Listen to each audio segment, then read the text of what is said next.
Of all the guilty pleasures reality TV offers, is there anything more captivating than a relationship imploding in real time?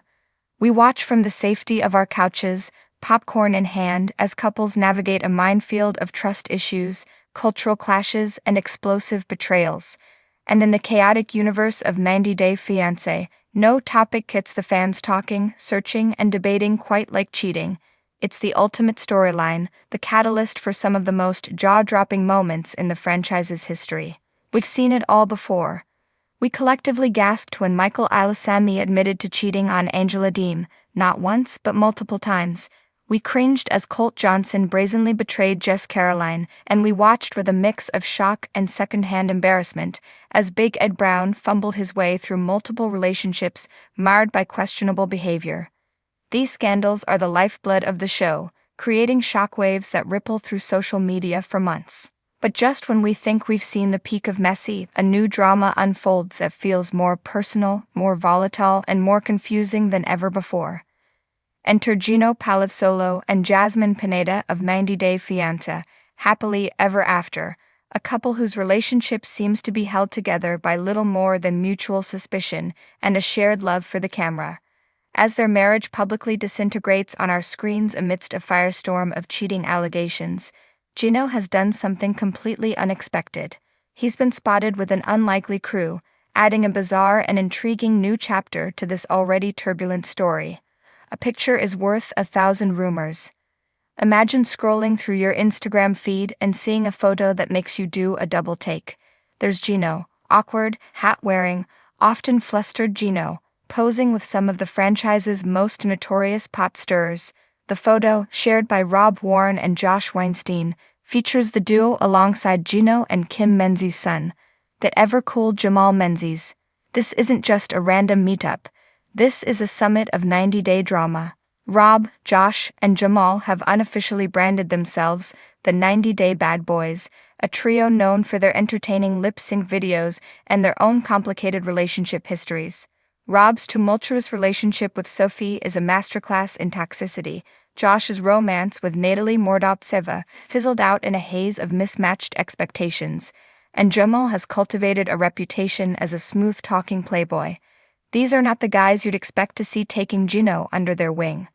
The meetup happened in Gino's hometown of Detroit, and Rob fanned the flames with a simple, yet loaded, question for his followers. Should we put him in a video? The implication was clear. Is Gino, the man who was once so controlled he had to send evidence of his whereabouts to his fiancée, about to be initiated into the franchise's bad boy fraternity?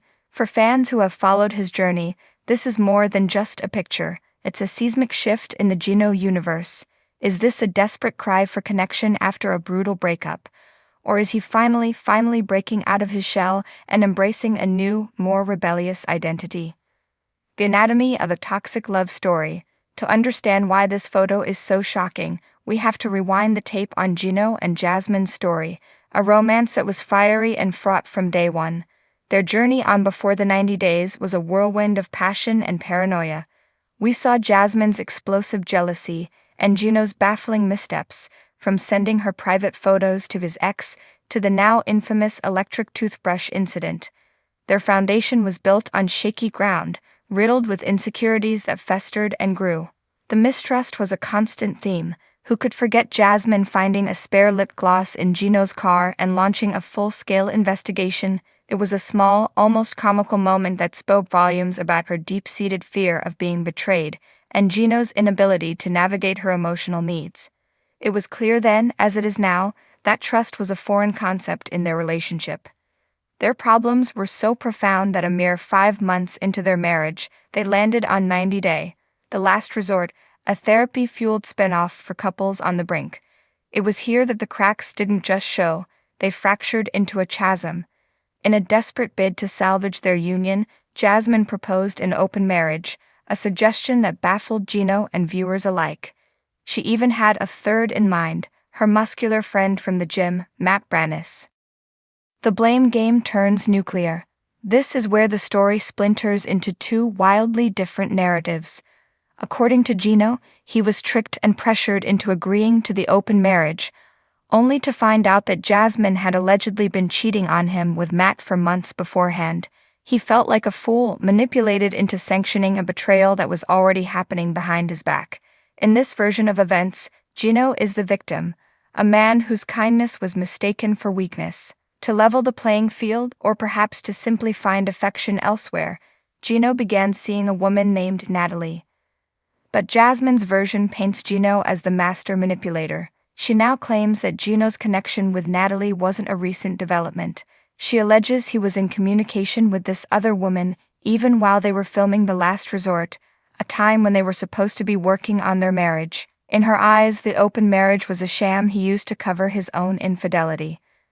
The blame game is now in full swing, and it's being fought dirty. Jasmine has taken to her social media, weaponizing DMs from followers who claim Gino has been sliding into their messages and behaving inappropriately. It's a messy, public slinging of mud where the truth seems to be the ultimate casualty. The rebirth of Gino Palazzolo.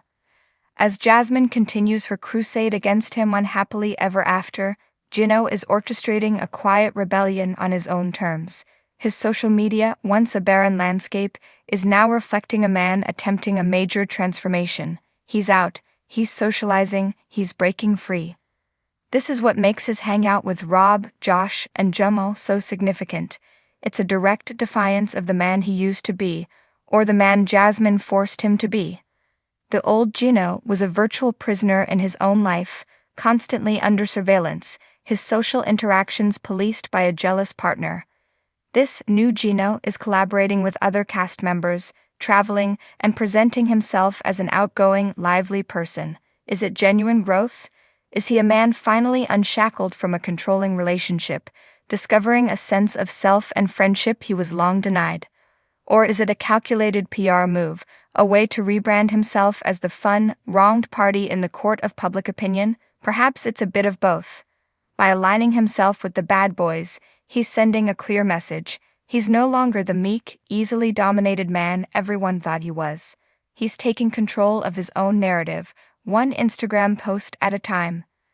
As we watch this spectacular train wreck unfold, one thing is certain: the drama is far from over. Gino and Jasmine's saga has transcended the typical 90-day chaos, evolving into a complex he said, she said psychological thriller.